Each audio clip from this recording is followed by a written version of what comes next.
예, 오늘의 모닝 브리핑 시작하겠습니다. FOMC에서는 이제 금리 동결했는데 연내 금리 인상을 전망하면서 시장에서는 매파적이었다 이렇게 해석을 하고 있고요. 특히 캐비넛이 회견 이후에 증시가 하락했습니다. 뭐 징크스대로 된 거긴 한데 어쨌든 반도체와 금융주가 그나마 선전을 해서 지수를 방어하는 그런 역할을 했고요. 우리 증시는 어제 SK하이닉스, 코스피가 사상 최고치 경신을 했잖아요. 근데 오늘 매파적인 연준 결과로 조금 시장이 변화를 겪을 가능성이 있고, 이런 가운데 코스닥이 어떻게 될 거냐. 어제 뭐 제약, 반도체, 2차 전지 이 중에서 제약과 반도체가 일부 선전하면서 지수를 올리는 데 역할을 좀 했는데, 지수를 움직이는 데 역할을 했는데, 오늘같이 어수선한 날 대형주 역할이 상당히 중요하거든요. 그래서 어떤 움직임이 나오는지 이 부분도 집중을 해야 될 것 같습니다. 뭐 우선 미증시는 3대 지수 다 하락을 했고, 업종 다 빠졌어요. 그러니까 11개 업종 모두 다 하락하는 그런 모습을 보였거든요. 그러니까 특정한 어떤 뭐 업종이 시장을 끌어내렸다 이런 게 아니라 FOMC 결과에 대해서 투자자들이 이거 뭐지? 라고 이제 매파적이었네 이렇게 평가를 하면서 일제히 내린 건데, 다만 버냉키 의장 이후에 연준 의장 첫 회견 때 증시가 올라간 적이 없어요. 그날 당일 모두 빠졌었거든요. 그래서 이번에도 뭐 특별하게 악재라기보다는 이제 과거의 전통적인 어떤 흐름이었다, 이렇게 해석되는 측면도 있죠. 뭐 뉴스를 정리해보면 정말 뉴스 많았는데 그냥 다른 거 다 빼고 심플하게 보면 일단 FOMC 금리는 동결했고 18명 중 9명이 연내 인상에 무게를 뒀습니다. 근데 그중에 이제 6명은 2번 이상 올릴 수도 있다 이렇게 이제 전망을 했고요. 케비너시는 물가를 자주 언급했습니다. 그러니까 물가를 자주 언급해서 이 사람 성향이 매파적인가 이렇게 인식될 수 있는 발언을 했고, 그리고 또 이제 연준을 개혁할 거다, 그러니까 이런 이제 메시지를 남겼고요. 그래서 이건 뭐 잠시 또 전체적으로 설명을 드릴 거고, 개장 전에는 또 트럼프가 이상한 이야기를 해서 뭐 시장이 이거 뭐지라고 이제 오늘 또 유가 올라가는데 영향을 줬죠. 그러니까 얼마 전에 맺었던 뭐 공개된 양해각서는 최종적인 거 아니다. 마음에 들지 않으면 이란 다시 공격할 거다. 표현을 뭐라고 했냐면 이란 머리 위에 폭탄을 떨어뜨릴 거야. 그러니까 이런 식의 어떤 이제 발언을 했고, 그리고 최근에 언론을 통해서 알려져 있는 뭐 14개 합의안 뭐 이런 것들을 올려지고 했었잖아요. 그에 대해서 뭐 재건하는데 3천억 달러 펀드를 조성을 하고 미국이 거기에 돈을 낸다 이런 거 없다. 그리고 즉각 제재를 해제하는 것도 거짓이다. 또 이렇게 이제 언급을 했습니다. 근데 이제 시장에서는 에이 말은 저렇게 하고 어차피 서명했잖아. 뭐 이렇게 하다 보니까 영향은 제한적이었지만 어쨌든 국제유가가 살짝 반등하는데 이제 영향을 줬다 이렇게 봐야 될 것 같고요. 근데 증권사들은 전체적으로 유가 전망을 하향하기 시작했습니다. 골드만삭스에서는 올해 브렌트유 기준으로 85달러로 내려갈 거다. 모건 스탠리에서는 4분기 90달러, 내년도에는 80달러대까지 내려갈 거다. 이렇게 이제 전망을 하향했습니다. 근데 오늘 뭐 제일 중요한 건 그 FOMC였잖아요. 근데 FOMC 중에서 이제 워시가 뭐라고 말을 하는지 여기에 되게 투자들이 많이 관심을 가졌거든요. 근데 뭐 미국 경제는 높은 이제 수준의 물가가 이어지고 있고 경제 활동은 견조하다. 그러니까 물가는 높은데 경제는 괜찮은 것 같아. 그러니까 이거는 금리를 올려야 되는 이유가 되는 거죠. 그리고 앞으로 성명서는 간단하게 써야 돼. 뭐 구구절절 이렇게 쓸 필요 없이 간단하게 해야 될 거고, 그리고 적절하지 않은 어떤 전망이라든가 이런 것들을 다 빼버릴 거다. 그러면서 이제 왜 점도표 있잖아요.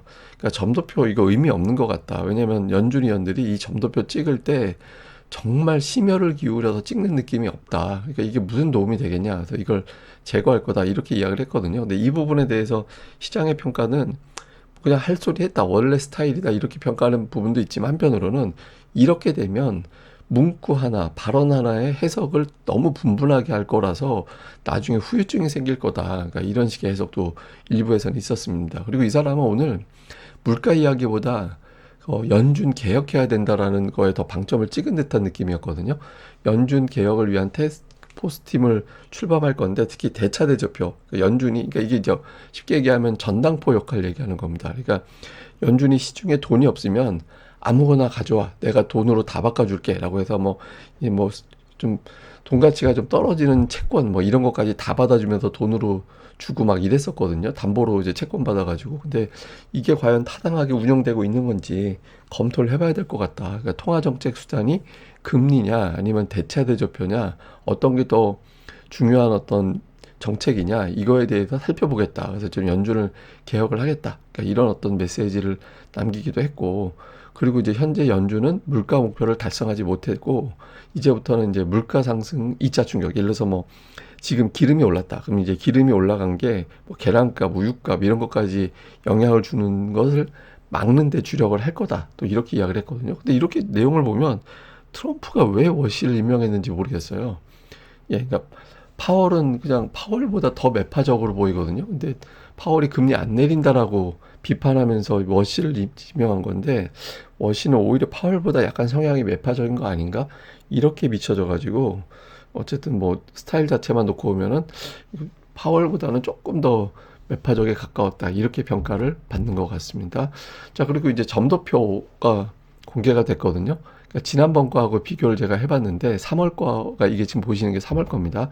그런데 이번 거하고 이제 비교를 해보면 3월에는 인상 쪽 전망은 아예 없었고 인하 쪽이었잖아요. 뭐 한 번 내릴까 두 번 내릴까. 그래서 평균적으로는 한 번 정도 또는 두 번 내린다였잖아요. 근데 이번에는 어, 인하 쪽 한 명이 있었습니다. 인하 한 명이 있었고 그 다음에 인상이 있었는데 인상 중에서 8명이 이제 인상 쪽으로 갔거든요. 근데 3명은 한 번만, 6명은 최소 2번 이상.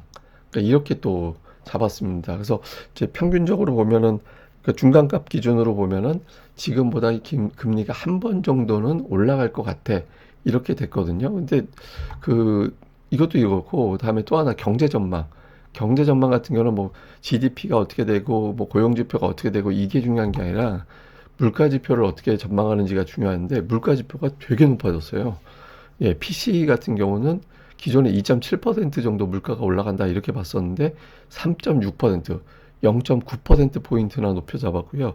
근원 물가 같은 경우는 기존이 2.7이었는데 3.3 올라가죠. 이게 이제 전쟁, 3월 때, 저 때까지만 해도 전쟁 이슈가 없었는데 지금은 전쟁으로 에너지 비용이 크게 올라가다 보니까 물가 전망을 높일 수밖에 없죠. 근데 이게 만약에 다음 9월에 이 점도표하고 이제 전망 이게 제시가 될지는 모르겠는데 케빈 허시가 이거 뺐으면 좋겠다라고 이야기를 해서 그런데 어쨌든 제가 보기에는 9월엔 또 이게 대폭 내려갈 겁니다. 예, 오락가락 하는데 어쨌든 물가 전망을 대폭 높였기 때문에 연준 인사들은 금리를 올린다 이런 쪽에 무게를 둔 거죠. 그래서 월가에서는 전체적으로 뭐 에너지도 에너지지만 노동시장이 견조하다라는 것을 반영을 했기 때문에 매파적으로 비춰질 수밖에 없었다. 그리고 앞서 말씀드렸던 워시가 이제 문구 좀 단순하게 해야 된다라고 이야기를 했는데 이거 나중에 해석이 분분해져 가지고 후유증 생길 거다. 그러니까 이렇게 전망을 했고요. 반면에 이제 모건 스탠리는 매파적으로 보이긴 하지만 결국에는 금리 내릴 거다. 이제 물가 이제 중동 사태 진정이 되고 했기 때문에 금리를 결국에는 다음에는 동결 가다가 인상이 아니라 인하 쪽으로 갈 거다. 이렇게 이제 평가를 했고요. 또 에드워드 존스 회사도 중동 사태가 진정이 됐기 때문에 인상 쪽보다는 이제 동결해 놓고 다음 스텝 갈 거다. 이렇게 이제 봐서 월가에서는 아주 초강경 매파다라는 식으로 아주 해석하거나 뭐 그 정도까지는 아니었다. 이렇게 보면 될 것 같습니다. 근데 어쨌든 금리는 뛰었어요.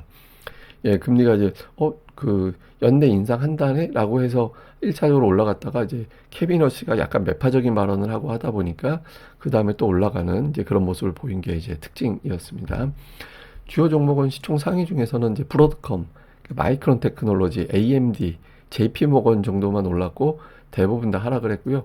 상승률 상위 중에서도 보면은 일부 제약 바이오로 분류가 되는 종목군들이 있었고 그 다음에는 이제 반도체, 예, 반도체 뭐 웨스턴 디지털이라든가 어플라이드 머티리얼즈라든가 뭐 시게이트 이런 종목군들이 상승률 상위에 이제 포진을 해서 반도체가 좀 많이 올라가는 그런 모습을 보였고요. 그리고 스페이스X는 오늘 하락했습니다.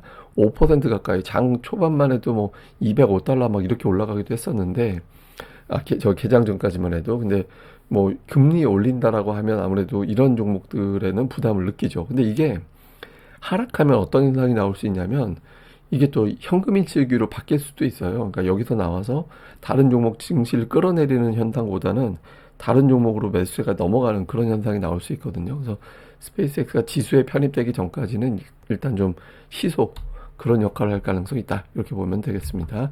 근데 이제 중요한 건 오늘 반도체주 올랐잖아요. 그러니까 하이퍼스케일러가 계속해서 이제 데이터 센터 투자를 할 거고 내년도에는 더 늘어날 거다. 9,200억 달러까지 늘어날 거야. 이렇게 이제 해석이 되다 보니까 이제 반도체 쉽게 안 떨어진다. 이렇게 이제 전망이 됐고, 그리고 지금 당장 이제 물가가 높아서 금리를 올리네 마네 막 이렇게 하고 있지만, 그래서 실제로 CPI가 물가하고 유가하고 그 물가하고는 연동이 되잖아요. 그러니까 유가가 올라갈 때 물가도 올라가고 이런 현상이 나오긴 하는데, 지금 인플레이션이 잡혀갈 가능성이 높아졌잖아요. 중동 사태가 진정이 됐고, 또 트럼프가 이제 더 이상 불지를 것 같지는 않고, 그렇게 돼서 지금의 어떤 연준, 오늘 매파적인 연준은 시간이 지나가면 조금 시장에서는 완화시킬 가능성이 높다. 이렇게 보면은 될 것 같습니다. 자, 우리 증시는 어저께 거의 8,900까지 올라와서 종가 기준으로 사상 최고치 경신을 했고, 특히 최근에 5거래일 연속해서 올라오는 그런 모습을 보였거든요. 그러니까 숨고르기가 나올 수는 있는데, 이미 이제 종전이다라는 거를 알고 들어와 있는 상태라서 큰 흐름이 오늘 FOMC 회의 가지고 뒤집어지거나 그러진 않을 것 같아요. 그래서 뭐 좀 매도 물량이 나와서 물량 소화는 충분히 나올 수는 있는데, 현재까지로는 FOMC보다 물론 이제 그럴 수는 있죠. 그러니까 중동 사태가 또 절해놓고 갑자기 이스라엘이 이상한 짓을 한다든가 트럼프의 메시지가 희한하게 나와서 이제 흔들릴 수는 있는데, 현재로서는 뭐 시장의 추세는 좀 반등 쪽으로 잡아가는 것 같다. 상승 쪽으로 잡아가는 것 같다. 이렇게 볼 수 있는 거고. 근데 이제 어제 외국인 투자자들의 수급 동향을 보면 좀 특징이 전기전자 업종을 많이 팔긴 했잖아요. 근데 어제 지수가 올라갈 수 있었던 거는 외국인들의 매도보다 기관의 매수가 더 강했고, 특히 이제 금융투자 쪽 매수, 투신권 매수가 굉장히 강하게 들어오면서 저걸 받아냈거든요. 그러니까 어제 만약에 전기전자 업종에 대한 매수가 1조 원 정도 들어왔죠. 어제 한 3천억, 2천억 막 이렇게 들어왔으면 어제 지수 빠지고 하락 종목이 많았을지도 모릅니다. 근데 이제 기관이 그 상대방 스트라이커를 굉장히 잘 막아준 거죠. 잘 막아줘도 골을 안 먹으니까 이제 한 골 넣고도 이기는 이제 그런 결과가 나왔던 거였거든요. 그래서 지금 이제 뭐 일단 시장 자체는 흐름은 잘 방어되고 있는 것 같다. 외국인들이 팔아도 올라갈 수 있는. 근데 오늘 외국인들이 어제보다 더 많이 매도를 하면은 조금 견디기 어려울 수는 있거든요. 어제만큼 기관이 저렇게 마크하기는 쉽지는 않을 거예요. 그래서 오늘 오후장에서 이 FOMC 결과를 본 외국인들의 흐름이 어떻게, 특히 금리가 올라가기 때문에 반응이 어떻게 나오느냐, 이건 좀 주목을 해봐야 될 것 같고요. 근데 시장을 전체적으로 보면 그 최근에 주도주라고 하기에는 오름폭이 되게 종목들이 비슷해요. 그러니까 방산, 반도체, 조선 이게 되게 비슷하게 올라가고, 그 다음에 이제 2차 전지는 저 아래가 있고, 그러니까 주요 업종별 최근의 추세를 보면 좀 그렇거든요. 그래서 좀 최근에 상대적으로 견조하다. 6월 들어서 흐름이 양호하다라고 싶은 거는 방산, 반도체, 조선 등등의 종목이다. 그래서 이게 이제 구도가 어떻게 돌아가는지, 아니면 좀 빠져있는 뭐 2차 전지가 또는 제약바이오가 올라오는지, 뭐 요 구도가 되게 중요하거든요. 근데 현재로서는 3대장, 3대장으로 움직이고 있다. 이렇게 보면 될 것 같고요. 코스닥은 좀 갇혀있죠.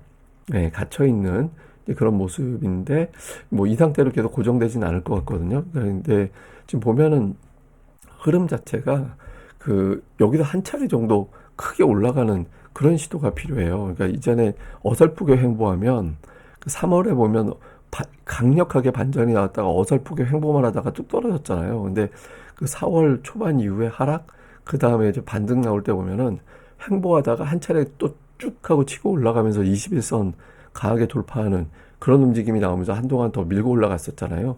그러니까 이 흐름이 나오는 게 되게 중요하거든요. 그래서 코스닥은 초단기에 2차 상승이 나오느냐, 여기에 따라서 그냥 어이없게 다시 빠지느냐, 아니면 이제 본격적으로 1050 정도가 아니라 1100, 1200으로 가는 방향이 나올 거냐, 이 흐름이 결정이 될 겁니다. 그래서 하루 이틀 이내에 이렇게 초단기에 큰 상승의 시도가 되는지, 이게 되게 중요하다라고 봐야 되는데, 수급은 그렇게 나쁘진 않은 것 같아요. 그러니까 외국인들이 이틀 매도하긴 했지만, 외국인들 최근의 특징은 3일 연속 매도는 안 하는, 그런 현상을 좀 보이고 있고, 기관들도 좀 들어오고 있고, 연기금이 또 은근히 매수하는 날이, 그러니까 매도 일관성 있게 매도하다가 좀 매수하는 날이 자주 등장하고 있거든요. 그래서 저 기간에 이제 연기금이 어떤 종목을 매매했나 좀 보니까, 그 반도체 쪽 매도하는 종목들이 일부 있긴 한데, 근데 이제 또 매수 쪽으로도 또 반도체가 들어가 있어요. 그러니까 반도체, 제약 바이오, 이런 계열의 종목군들, 그리고 로봇 일부, 이런 종목을 좀 담았거든요. 그러니까 반도체, 로봇 일부, 그다음에 이제 제약 바이오 일부, 이렇게 이제 담고 있어서 연기금 쪽에서 따박따박 물량 좀 모아가는 종목들이 있잖아요. 이런 종목군들을 한번 주목을 해볼 필요는 있다. 이렇게 이제 보면 될 것 같습니다. 그래서 이제 주요 코스닥 쪽에서도 이제 대형주들의 추세를 보니까 이제 원익 IPS 같은 이런 종목군들이 6월 들어서 워낙 크게 올랐고 오르고 나서 큰 조정 나왔다가 다시 흐름이 나오고 있는데 어쨌든 누적으로 보면 소부장이 제일 좋았고 그 다음에 엔터주, 제약바이오가 살짝 오르는 시도 그 다음에 역시 이제 2차 전지는 좀 약한 그런 모습을 보여서 코스닥 같은 경우는 약간 이제 소부장 쪽이 한동안 좀 강했잖아요. 그래서 그 종목이 현재로서는 누적으로는 가장 강한, 그리고 최근에 약간 풍력이라든가 이런 것들이 좀 움직임이 있긴 했죠. 그래서 현재 구도는 이렇다. 이렇게 보시면 될 것 같습니다. 자, 일단 FMC 끝났습니다. 그리고 이제 금리하고 유가도 오늘 어떻게 돌아가는지 봤거든요. 그러니까 아시아 증시에서 자, FMC 원래 저렇게 돌아갔잖아. 이렇게 볼 거냐? 아니면은 저거 금리 올라간 거 심상치 않은데 이런 걱정을 할 거냐? 아시아 증시의 어떤 반응 좀 봐야 될 것 같고요. 그리고 특히 외국인 투자들이 사상 최고치 돌파하고 나서 한국 비중 또 높아졌어. 이렇게 되면서 매도가 늘어날 수도 있잖아요. 그래서 중동 사태 진정으로 본다라면 이제 외국인들 매수하는 날이 자주 나올 것 같긴 한데 그렇지만 사상 최고치 돌파에 따라서 한국 비중이 또 높아진 거에 대해서 어떻게 볼 거냐. 그리고 특히 SK하이닉스 같은 경우는 어제 마이크로테크 하락했는데도 올라갔었거든요. 예, 근데 오늘장에서는 미증시에서 마이크로는 또 올라갔는데 금리 올라간 거에 대해서 또 이제 엇박자로 갈 거냐. 그래서 아예 그냥 따라올 테면 따라와봐 이 버전으로 갈 거냐. 그래서 하이닉스가 오늘장에서 시장을 결정짓는 그런 어떤 흐름이 될 것 같고 코스닥에서는 코스닥 포함해서 어제 같은 경우는 제약주, 게임주, 엔터, 지주사, 방산, 조선 이런 종목들이 올라갔었거든요. 그래서 근데 일주일에 3번 올라가는 종목이 대장이다. 제가 그런 표현을 드렸잖아요. 그래서 뭐 계속해서 데일리로 어떤 종목이 일관성 있게 가는지 이 부분 계속 체크해 보는 게 중요할 것 같습니다. 예, 근데 오늘 그 미증시 빠진 건 뭐 되게 어렵게 볼 건, 신기하게 볼 건 아닌 것 같아요. 그러니까 버냉키 이후에 버냉키, 옐런, 파월 전부 다 첫 회견 때 증시 다 빠졌거든요. 예, 다 빠져서 그러니까 이거는 해석하기 나름에서 월가에서 이 사람 길들이기 위해서 너 삐딱한 소리 이상하게 하면 우리 삐뚤어질 거야 이런 반응이다라는 해석도 있고 그 다음에 이제 첫날 도대체 무슨 얘기하는지 못 알아들어가지고 이 사람 스타일을 잘 모르겠고 해서 첫날은 일단 경계하는 거다 이런 식의 어떤 해석도 있거든요. 그래서 어쨌든 뭐 첫 회견 날 증시 빠지는 거는 그냥 전통이라서 오늘 하락을 되게 심각하게 볼 필요는 없는 것 같아요. 그래서 이 FMC는 이제 시간이 지나가면 완화가 될 거고 이제 금리 인상한다라고 예상했던 거는 어차피 물가가 어떻게 되는지가 중요한 거니까 이후에는 유가, 그다음에 개별 종목들의 이슈 이런 것들이 더 중요한 변수가 될 거다. 이렇게 보면 될 것 같습니다. 사실 오늘 준비한 건 딴 거였는데 코스피 코스닥의 이제 10년 최근 몇 년 동안의 추세를 제가 비교한 걸 준비했었는데 이건 제가 다음 시간에 다시 정리해 드리는 걸로 하도록 하겠습니다. 예, 오늘 하루도 잘 보내시고요. 저는 또 다음에 뵙겠습니다. 이 방송 구독하기와 좋아요 꼭 좀 부탁드립니다. 특히 구독하기 꼭 부탁드립니다. 감사합니다.